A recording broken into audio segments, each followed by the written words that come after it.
जनक और अष्टावक्र का संवाद। श्री हरतायन मुनि कहते हैं, हे नारद, भृगुनंदन परशुराम जी को ये सब सुनकर मन ही मन बड़ा आश्चर्य हुआ। कथा श्रवण से अभी उनकी तृप्ति नहीं हुई थी, अतः उन्होंने अत्रि नंदन भगवान दत्तात्रेय से पुनः प्रश्न किया, भगवान, यह तो बड़ा ही अद्भुत पुरातन इतिहास सुना। अब आप दया पूर्वक सांगोपांग वह प्रसंग सुनाइए कि महामुनि अष्टावक्र ने राजा से फिर क्या प्रश्न किया और राजा ने उनसे क्या कहा। अहो, यह आख्यान तो बड़ा ही विचित्र है, ऐसा तो मैंने कहीं नहीं सुना। गुरुदेव, यह प्रसंग विज्ञान वार्ता का सारभूत है, दया करके मुझे ये सुनाइए। इस प्रकार प्रश्न किए जाने पर महामुनि दत्तात्रेय ने परशुराम को परम पवित्र कथा सुनाना आरंभ किया। भृगुनंदन, महात्मा जनक ने जो कुछ सुनाया वह सुनो।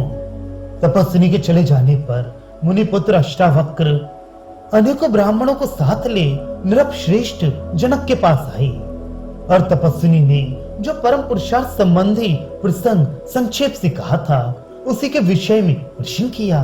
वही बात मैं तुम्हें सुनाता हूँ, तुम एकाग्र चित्त होकर सावधानी से श्रवण करो। अष्टावक्र ने पूछा, विधेयराज, महाराज जनक, उस तपस्विनी ने जो कुछ कहा था वह बहुत संक्षिप्त होने के कारण मैं उसे अच्छी तरह समझ नहीं सका।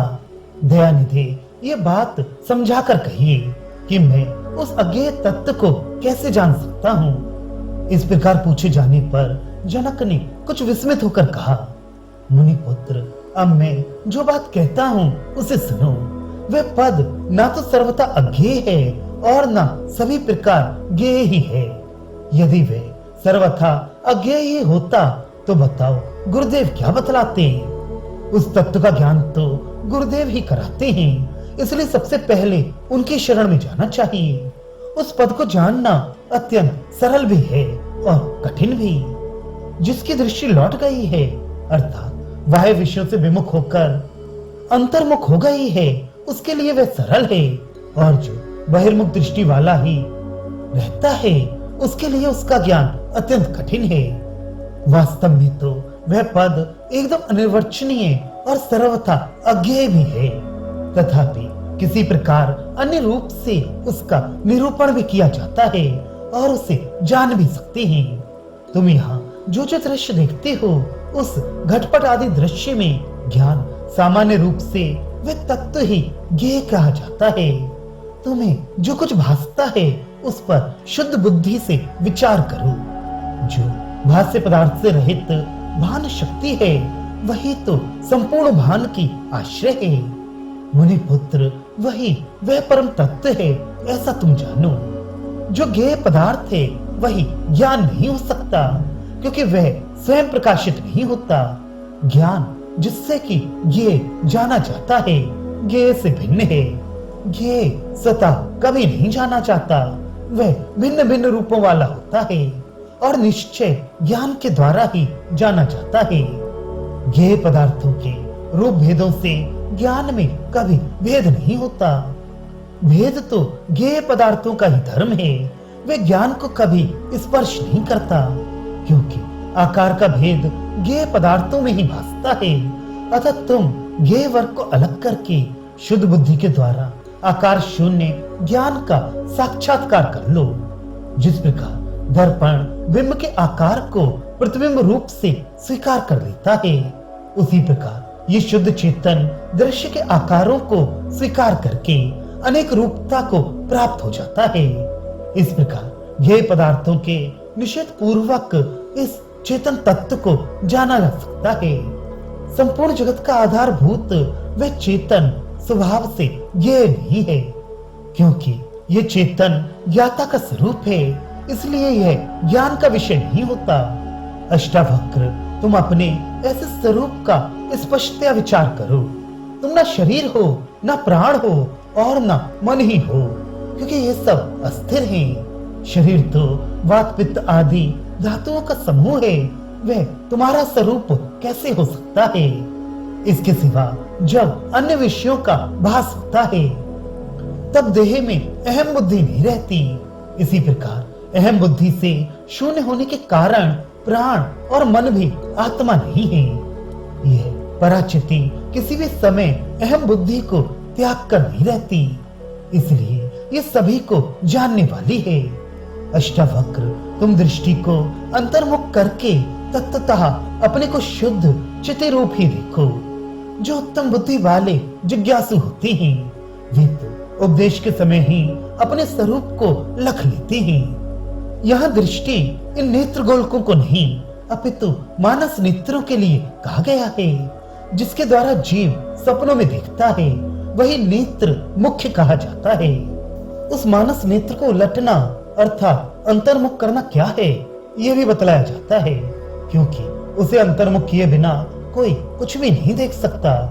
जो पुरुष नेत्र द्वारा कुछ देखना चाहता है वह दृष्टि को अन्य सब ओर से हटाकर यदि उस दर्शनीय वस्तु में लगा देता है तो वह उसे स्पष्टतया भासने लगती है, अन्यथा नहीं। ऐसा न होने पर तो कभी कभी सामने रखी वस्तु भी स्पष्टतया नहीं भासती। जो नेत्र सब ओर से हटाए हुए नहीं होते उनसे तो वस्तु ना देखी हुई सी ही रहती है। विप्रदेव, ऐसी ही बात श्रोत्र, त्वक आदि इंद्रियों के विषय में भी जाननी चाहिए। मन के द्वारा सुख दुख के भान में भी ऐसा ही निश्चय है। जो मन अन्य विषयों की ओर से हटा हुआ नहीं है उससे पुरुष क्या जान सकता है। अतः एकमात्र अपने लक्ष्य पर दृष्टि रखना ही नेत्र की अंतर्मुखता है। अंतर्मुख शुद्ध चित्त ही अपने वास्तविक स्वरूप का साक्षात्कार कराने वाला है। अब मैं तुमसे जो बात कहता हूँ वह संयत चित्त होकर सुनो। ये आत्मा मन का अविषय भी है और उसका विषय भी। अनेकों वेद शास्त्रों की आलोचना करने वाले भी इस विषय में मोहग्रस्ती रहते हैं। बाह्य पदार्थों में मन की विषयता दो प्रकार से है। प्रथम तो अन्य विषयों से मन को मोड़ना और दूसरे अपने लक्ष्य में जोड़ देना। मन के अन्य पदार्थों से केवल हट जाने पर भी तटस्थ अवस्थाओं में कोई वस्तु नहीं भासती। अतः इसके लिए मन का अपने विषय में जुड़ना यह दूसरा व्यापार भी आवश्यक है। इस प्रकार जो परिच्छिन्न पदार्थ है उनका भान तो उक्त दोनों व्यापारों से होता है, किंतु चित्ती तो अपरिच्छिन्ना है। इसलिए इसके अनुभव के लिए ऐसा नियम नहीं है। यह तो अन्य पदार्थों से चित्त के हट जाने पर ही भासित हो जाती है। जिस प्रकार सामने रखे दर्पण में यदि कोई पदार्थ देखना हो तो उसका प्रतिबिंब देखने की इच्छा वाले पुरुष को अन्य पदार्थों से दर्पण को हटाने और उस पदार्थ के सामने लाने की आवश्यकता होगी। पर यदि दर्पण में आकाश को देखने की ही इच्छा हो तो अन्य पदार्थों से दर्पण को हटा लेने से ही अपना काम बन जाएगा, क्योंकि सर्वत्र व्याप्त आकाश दर्पण में भी सर्वदा विद्यमान है, किंतु दूसरे पदार्थों से बिना हटाए उनसे आच्छादित रहने के कारण वह भासता नहीं है। वह सबका आश्रय और सर्वगत होने पर भी क्योंकि उन पदार्थों से ढका रहता है, इसलिए उनकी ओर से हटा लेने मात्र से ही भासने लगता है। इसी प्रकार चित्त भी सर्वव्यापक है और सबकी आश्रय रूप से स्थित है। ब्रह्म वह आकाश के समान सभी समय मन में भरपूर है, इसलिए अपने साक्षात्कार के लिए उसे केवल मन को अन्य पदार्थों से मोड़ लेने की ही अपेक्षा है। विप्रवर, विचार तो करो कि सर्व प्रकाशनी चिति कब और कहाँ नहीं है। वे जब और जहाँ नहीं है तब वे जब और जहाँ भी सिद्ध नहीं हो सकते। अतः चेतन आत्मा का भान होने के लिए केवल अन्य अनात्म पदार्थों के निषेध की ही अपेक्षा है, किसी नवीन वस्तु को सामने लाने की नहीं। किसी वस्तु की अविमुक्ता न होने के कारण ही उस परम तत्व को अज्ञेय कहा जाता है। इसी से वह तत्व शुद्ध चित्त द्वारा ज्ञेय कहा गया है। मन का अन्य वस्तुओं से विमुख हो जाना ही मन की शुद्धि है और यही तत्व ज्ञान की सबसे प्रधान साधन कही गई है। जब तक मन शुद्ध ना हो तब तक ज्ञान कैसे हो सकता है, और यदि मन शुद्ध है तो निश्चय ज्ञान क्यों नहीं होगा। इस मन की शुद्धि में ही अन्य संपूर्ण साधनों की समाप्ति हो जाती है। कर्म, उपासना तथा वैराग्य आदि का भी उपयोग मन को शुद्ध करने में ही है, किसी अन्य प्रयोजन में नहीं। अतः वह परमात्मा शुद्ध चित्त से ही भासता है। राजा का ये प्रवचन सुनकर अष्टावक्र ने पुनः प्रश्न किया, राजन, आपने कहा कि यदि मन की अन्य पदार्थों से केवल विमुक्ता हो जाए तो शुद्ध मन से परम चेतन का भान हो जाता है। तब तो सुषुप्ति में उसका भान होना चाहिए, क्योंकि उस अवस्था में मन विषयों से विमुख ही रहता है। फिर अन्य साधनों की क्या अपेक्षा है? काम तो सुषुप्ति मात्र से ही बन जाएगा। अष्टावक्र मुनि के इस प्रकार शंका करने पर राजा जनक बोले, ब्राह्मण, मैं आपकी शंका का समाधान करता हूँ, आप एकाग्र चित्त होकर सुने।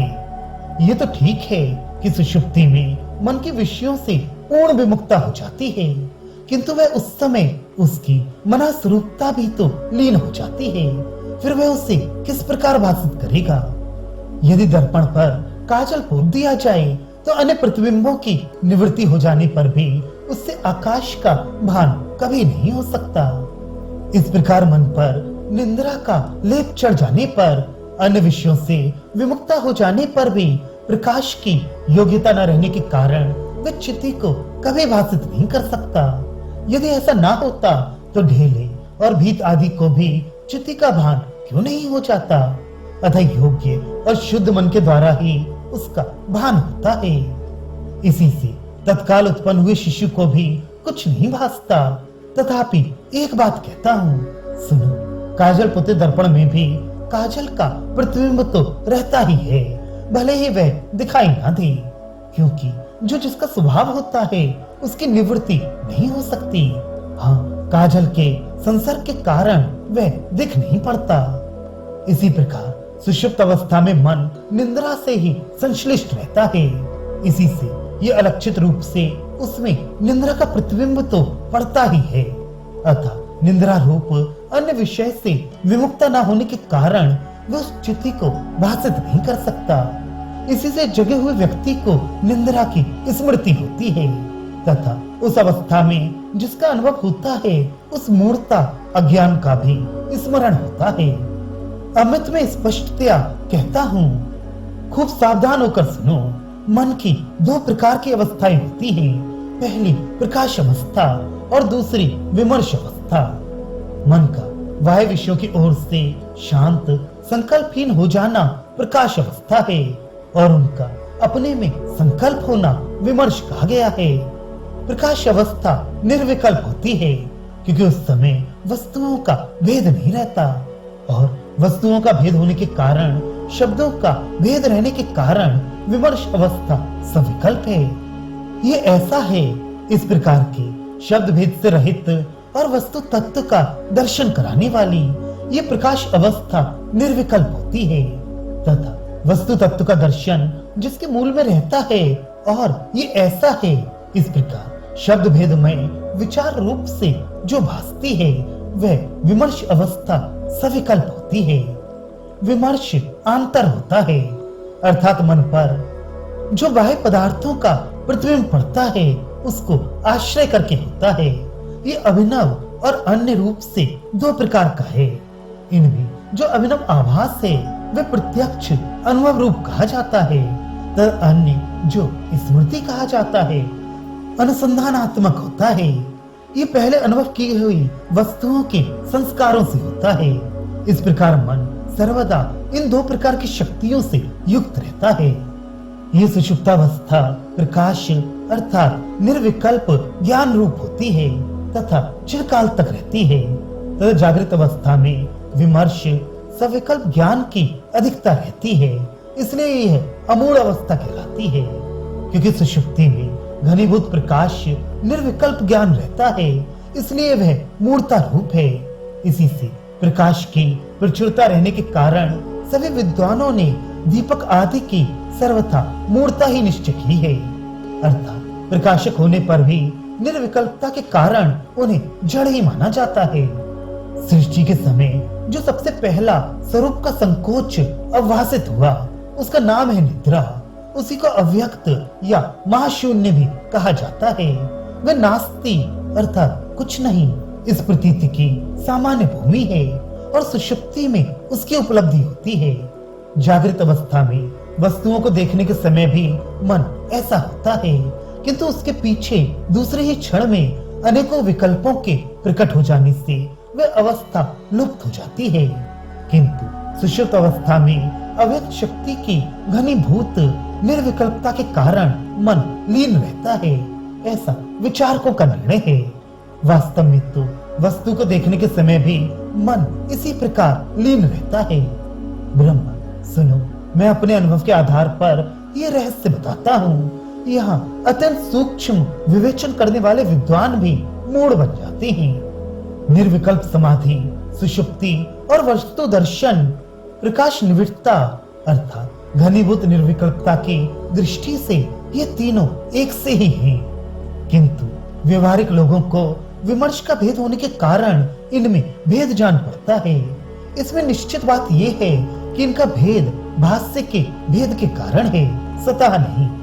समाधि में केवल शुद्ध चित्त रहती है, सुषुप्ति में अव्यक्त भी है और वस्तु दर्शन में विभिन्न अवभास रहते हैं। इस प्रकार इन अवस्थाओं में तीन प्रकार के भाष्य हैं, परंतु भाष्यों का भेद होने पर भी भास अर्थात दृष्टि तो केवल निर्विकल्प ही रहता है। इसी से उसे तीनों अवस्थाओं में प्रकाश निविड़ ही कहा जाता है।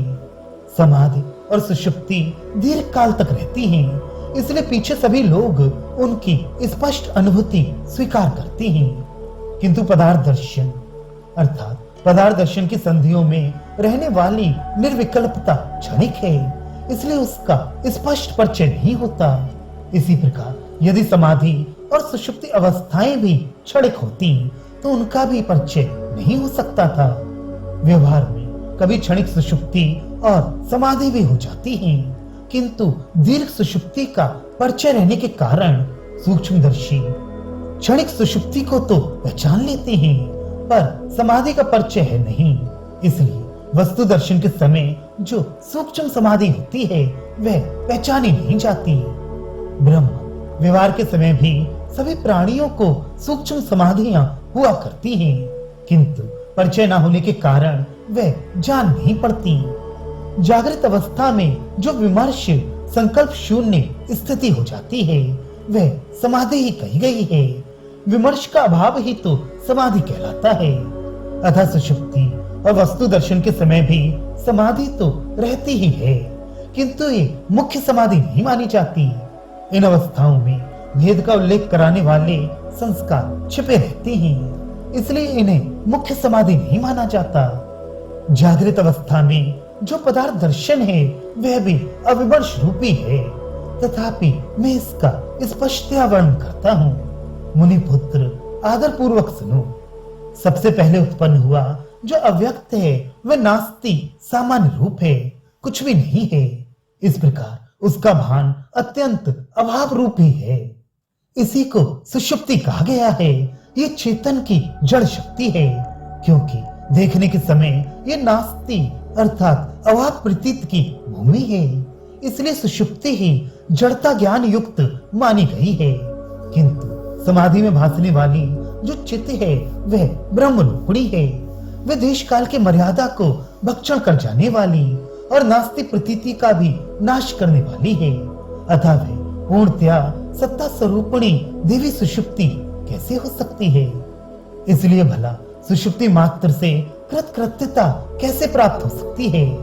इस प्रकार अनेकों प्रकार की युक्तियों से राजा जनक ने अष्टावक्र को बोध कराया।